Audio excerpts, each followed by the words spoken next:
accept literally the saying that all the world's a stage, and I believe that God plays all the parts. The purpose of the play? To transform man, the created, into God, the Creator.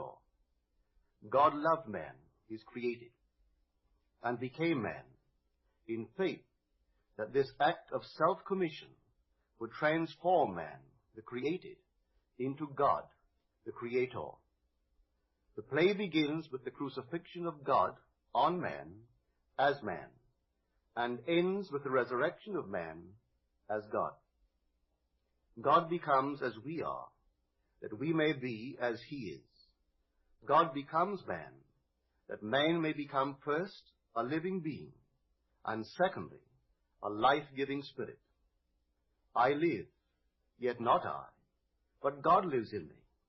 And the life I now live in the flesh, I live by the faith of God, who loved me and gave himself for me. God took upon himself the form of man, and became obedient unto death, even death on the cross of man, and is crucified on Golgotha, the skull of man. God himself enters death's door, the human skull, and lays down in the grave of man to make man a living being. God's mercy turned death into sleep. Then began the prodigious and unthinkable metamorphosis of man, the transformation of man into God. No man, unaided by the crucifixion of God, could cross the threshold that admits to conscious life. But now we have union with God in his crucified self. He lives in us as our wonderful human imagination. Therefore man is all imagination, and God is man, and exists in us, and we in him. The eternal body of man is the imagination. That is God himself. When he rises in us, we will be like him, and he will be like us. Then all impossibilities will dissolve at the touch of exaltation, which his rising in us will impart to our nature. Here is the secret of the world. God died to give man life, and to set man free. For however clearly God is aware of his creation, it does not follow that man, imaginatively created, is aware of God. To work this miracle, God had to die, then rise again as man. And none has ever expressed it so clearly as Blake. Blake says, or rather has Jesus say, unless I die, thou canst not live. But if I die, I shall arise again, and thou with me. Wouldst thou love one who had never died for thee, or ever die for one who had not died for thee? And if God dieth not for man, and giveth not himself eternally for man, man could not exist. So God dies. That is to say, God has freely given himself for man. Deliberately, he has become man, and has forgotten that he is God, in the hope that man, thus created, will eventually rise as God. God has so completely offered his own self for man, that he cries out on the cross of man, my God, why hast thou forsaken me? He has completely forgotten that he is God.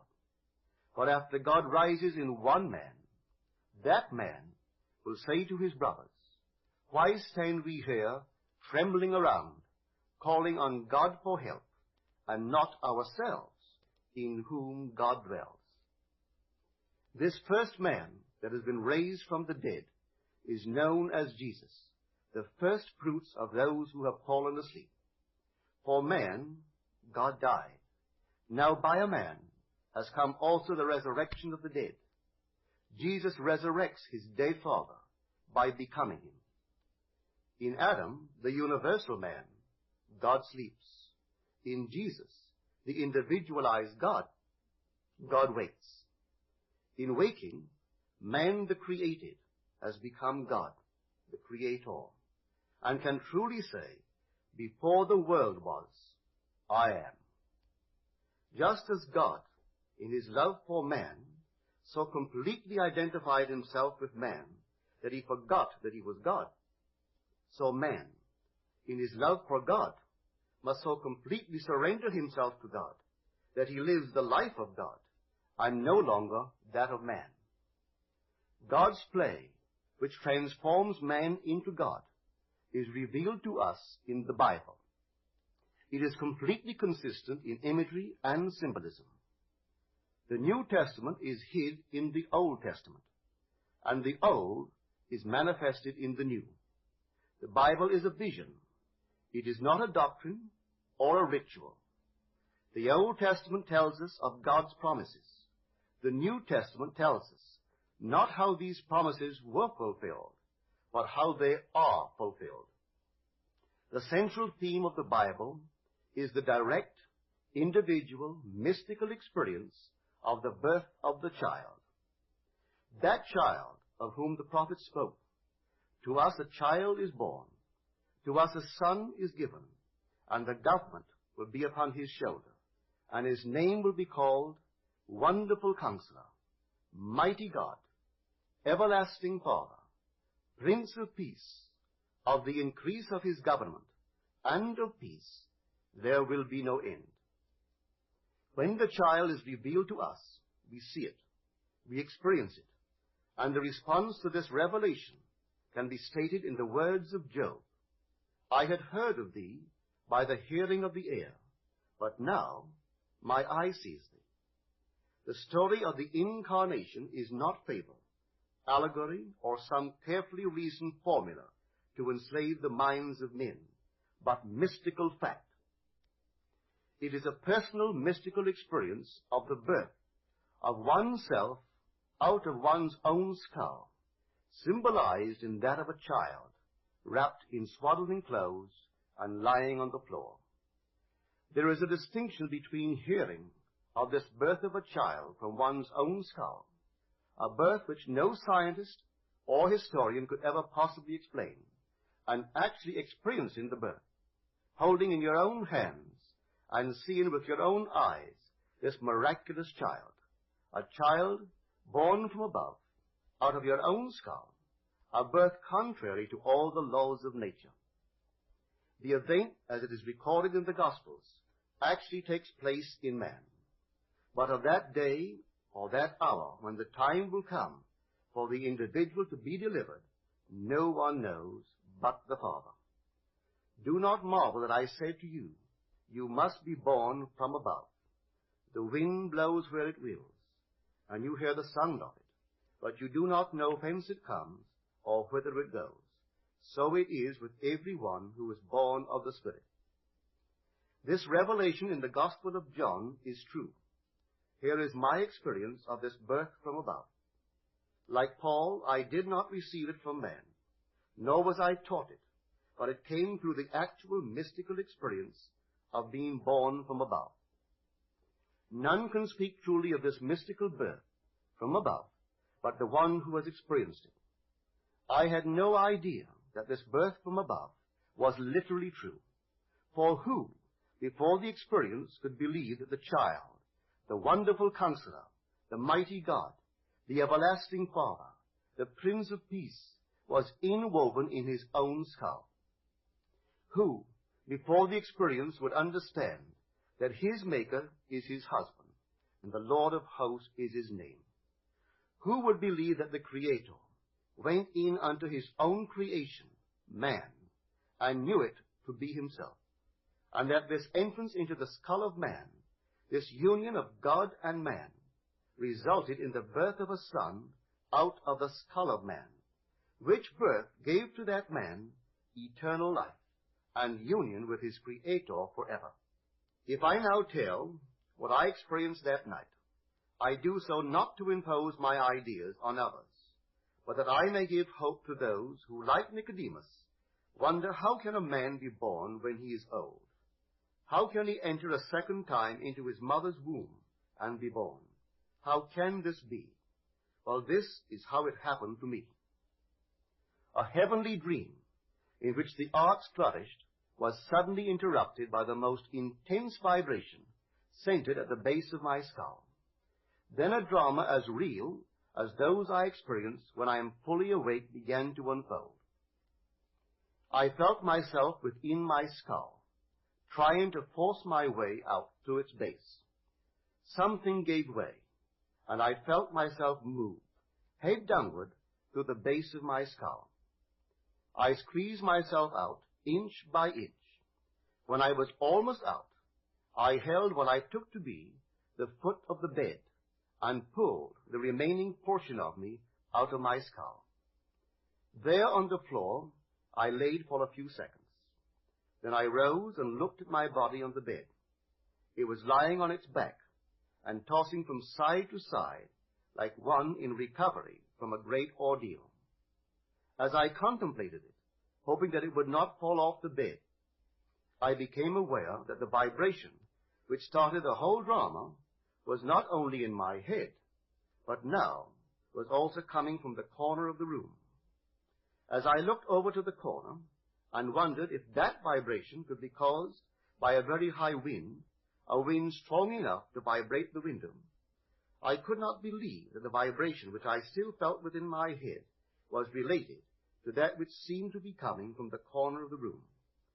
Looking back to the bed, I discovered that my body was gone, but in its place sat my 3 oldest brothers. My oldest brother sat where the head was. My second and third brothers sat where the feet were. None seemed to be aware of me, although I was aware of them and could discern their thoughts. I suddenly became aware of the reality of my own invisibility. I noticed that they too were disturbed by the vibration coming from the corner of the room. My third brother was the most disturbed and went over to investigate the cause of the disturbance. His attention was attracted by something on the floor, and looking down, he announced, "It is Neville's baby."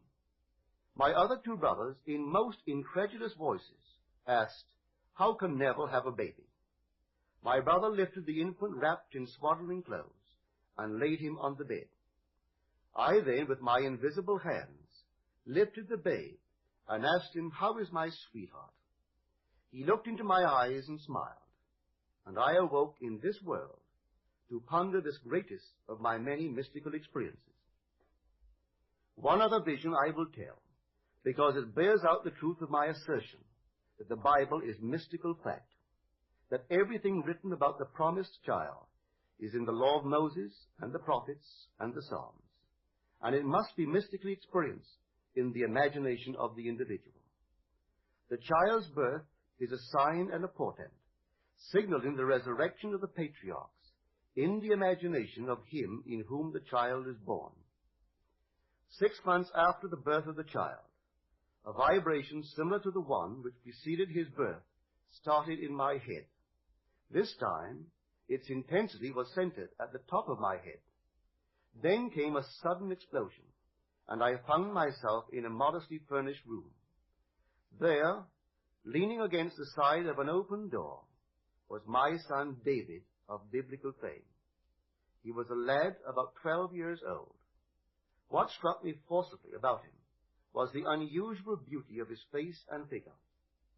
He was, as he is described in the first book of Samuel, ruddy, with beautiful eyes, and very handsome. Not for one moment did I feel myself to be anyone other than Neville. Yet I knew that this lad David was my son, and he knew that I was his father. As I sat there contemplating the beauty of my son, the vision faded, and I awoke. What conclusion can be reached from these mystical experiences? The chamber of man's imagery. In man's imagination are engraven every patriarch and character in the Old Testament, and that after the birth of the child, out of the skull of man, signifying that man's rebirth from above, there will begin the resurrection of the patriarchs. Each, in his turn, will be revealed as the son of the man who resurrects him. When all are resurrected from the dead, that man in whom they are resurrected will know himself to be of the Elohim, the God who became man, that man may become God.